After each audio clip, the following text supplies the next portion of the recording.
Hello guys, welcome to मेधा है सल्लानी YouTube channel. So guys, आज के लेक्चर में हम लोग बात करने वाले हैं पॉलिटी सेशन की। और इसमें बात करने वाले हैं गाइज भारत की राज व्यवस्था। और गाइज बात करें तो इस सब्जेक्ट की ना, तो आप किसी भी एग्ज़ाम की आप तैयारी कर रहे हैं तो सबसे ज़्यादा जो इम्पोर्टेंट अगर सब्जेक्ट बताएं तो यही है। और यहाँ पर आप कोई भी क्वेश्चन को गलत नहीं कर पाएंगे। बिल्कुल जो है हम पॉइंट टू पॉइंट बात तो कर ही रहे हैं। इसके अलावा गाइज जो आज पहला लेक्चर है, इसमें हम लगातार लेक्चरों को जारी करते रहेंगे चैनल के माध्यम से। तो गाइज सबसे पहले भारतीय राज व्यवस्था में आज हम बात करेंगे संविधान की। तो संविधान किसे बोलते हैं गाइज? किसी भी देश की विधियों का ऐसा संग्रह होता है जिसके द्वारा उस देश का राजनीतिक और प्रशासनिक ढांचा कार्य करता है, उसे ही संविधान कहते हैं। सिंपली भाषा में बात करें गाइज, अगर कोई भी देश है या राज्य है, उसको चलाने के लिए संविधान की बहुत अधिक आवश्यकता होती है, इसलिए जो है संविधान को बनाया जाता है। बात करते हैं भारत के संविधान की। तो भारत का जो संवैधानिक विकास है, इसको हम पढ़ेंगे दो पार्टों में। पहला है गाइज 1757 से लेकर 1857 तक, इसको हम पढ़ेंगे कंपनी का शासन, ठीक है। दूसरा जो हम पढ़ेंगे ना गाइज 1858 से लेके 1947 तक, इसे बोला जाता है गाइज ताज या क्राउन का शासन, ठीक है। 1857 की जो क्रांति हुई उसके बाद जो है ना कहीं अंग्रेज हिल गए थे, और इसलिए जो है गाइज यहाँ से ताज या क्राउन का शासन शुरू कर दिया उन लोगों ने। डायरेक्ट सत्ता जो है इंग्लैंड से चलने लगी। सो गाइज इसी के तहत आता है एक रेगुलेटिंग एक्ट। ये रेगुलेटिंग एक्ट जो आता है ना, ये 1773 में आता है। सबसे पहले बात करेंगे रेगुलेटिंग एक्ट की, क्योंकि गाइज मैं आपको थोड़ा सा इतिहास में ले जाऊँ तो बात करते हैं उधर बक्सर का युद्ध, जो कि निर्णायक युद्ध था, 1764 में लड़ा गया था। तो यहाँ से डायरेक्टली अंग्रेज़ जो है अब सत्ता को संभालने लग गए थे, ठीक है ना। और 1765 से जो है आगे के जो है गाइज गवर्नर नियुक्त करने लग गए थे अंग्रेज़ लोग।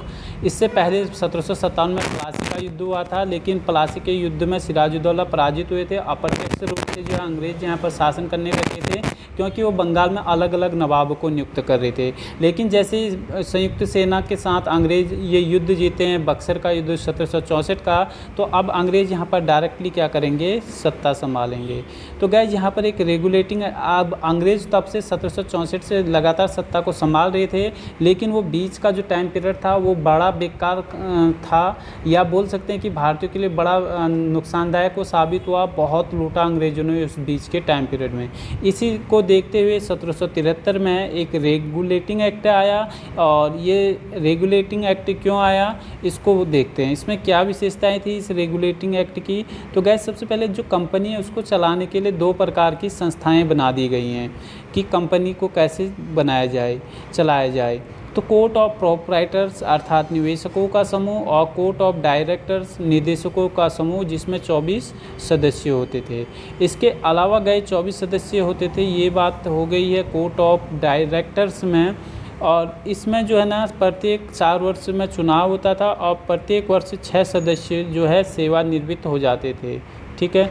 और बंगाल का गवर्नर जब 73 का रेगुलेटिंग एक्ट आया 1773 का, अब बंगाल का गवर्नर जनरल कहा जाने लगा है, ठीक है ना। बंगाल का जो पहला गवर्नर जनरल था ये था वारेन हेस्टिंग्स। काफ़ी इंपॉर्टेंट है गाइज, याद रखिएगा। वारेन हेस्टिंग्स जो है बंगाल का पहला गवर्नर जनरल था।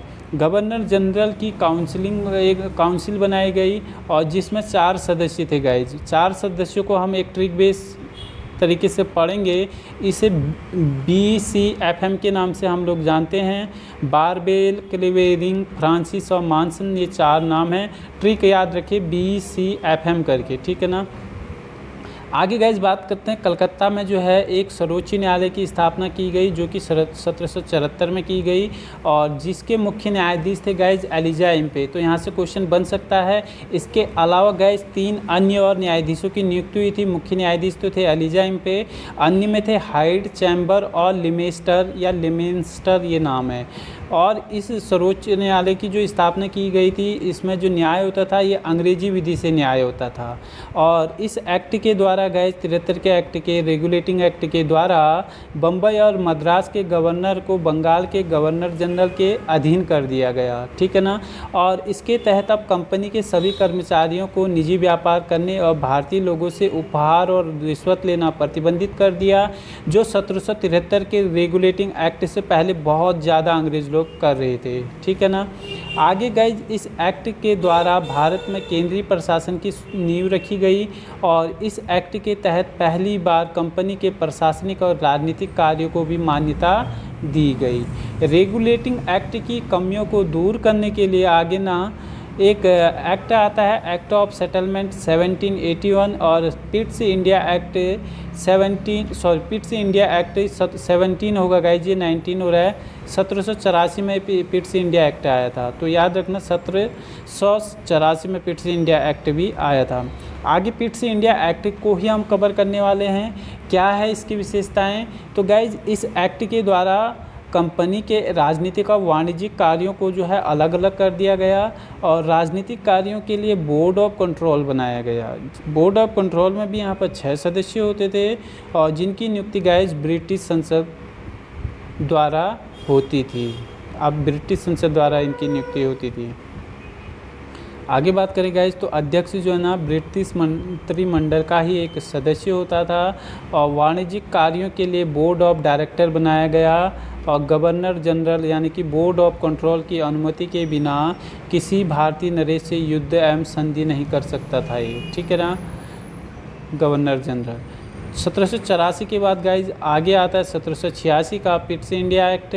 गाइज यह एक्ट कार्नवालिस को भारत लाने के उद्देश्य से लाया गया था, ठीक है ना। इसके बाद जो है गाइज आगे जो पॉइंट है ये है 1784 हो गया। 1793 का चार्टर एक्ट आएगा। गाइज एक चीज़ आपको बता दें कि अगर आप जो है यूपीएससी के लेवल से आप पॉलिटिकल साइंस पढ़ना चाहते हैं तो ये आपका प्री कवर करेगा, कोई भी एग्ज़ाम में प्री कवर करेगा। जैसे आयोग है यूके ट्रिपल एससी हो गया, यूपी ट्रिपल एससी हो गया, तो उसके लिए ये जो है काम करेगा बहुत अच्छे से।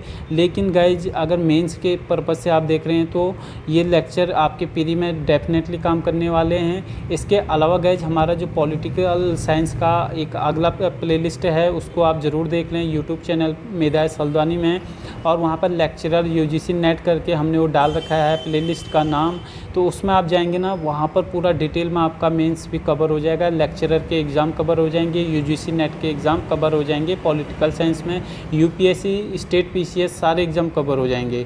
लेकिन ये जो है थोड़ा सा इसका स्टैंडर्ड थोड़ा सा बोल सकते हैं कि मेंस के लेवल का नहीं है, लेकिन रेलवे एसएससी सब जगह ये काम आने वाला है, ठीक है ना। UK triple SC UP triple SC सब में काम आएगा। तो गाइज 1784 का जो पिट्स इंडिया एक्ट है इसके बाद में आएगा 1793 का चार्टर एक्ट है और इस एक्ट से कंपनी को अगले 20 वर्षों के लिए वाणिज्यिक अधिकार प्रदान कर दिए गए कि कंपनी और 20 साल काम कर सकती है। और इस एक्ट के द्वारा जो गवर्नर जनरल को के जो परिषद है, गवर्नर जनरल को स्पेशली परिषद के निर्णयों को रद्द करने का अधिकार दे दिया गया। इससे पहले ये अधिकार इनको नहीं दिया गया था, ठीक है ना। इसके बाद गाइज बंगाल प्रेसिडेंसी को बम्बई व मद्रास प्रेसिडेंसी के अधीक्षण यानी कि रेगुलेट करने का अधिकार भी दे दिया गया। और 1813 का जो चार्टर एक्ट है ना ये भी इम्पोर्टेंट है। इसके बाद आता है 93 के बाद 13 का चार्टर एक्ट है। इसमें क्या होता है गाइस, इस एक्ट द्वारा पुनः कंपनी को 20 वर्षों तक अधिकार दे दिया गया कि 20 वर्षों तक आप भारत में और अधिकार कर सकते हैं। और इस एक्ट के द्वारा कंपनी का जो व्यापारिक एकाधिकार था वो तो ख़त्म हो गया, लेकिन चाय और अफीम पर अभी भी कंपनी जो है अपना अधिकार जमाए हुए है। आगे जो है गाइस जब बात करते हैं, इस एक्ट के द्वारा पहली बार शिक्षा पर 1 लाख रुपया खर्च करने का प्रावधान भी किया गया। ये एक बार एग्ज़ाम में पूछा गया क्वेश्चन है। और इस एक्ट से ही ईसाई मिशनरियों को भारत आने की छूट दी गई। आप आइए, भारत में आइए, बसिए, यहाँ विवाह कीजिए। कुल यही उनका उद्देश्य था कि इसको लूटा जाए भारत को, ठीक है। आगे 1833 का चार्टर एक्ट आएगा गाइज। इस एक्ट के द्वारा अगले 20 वर्षों के लिए कंपनी को फिर से चार्टर अधिकार दे दिया गया या चार्टर बढ़ा दिया गया और इस एक्ट से बंगाल के गवर्नर जनरल को अब भारत का गवर्नर जनरल बना दिया गया।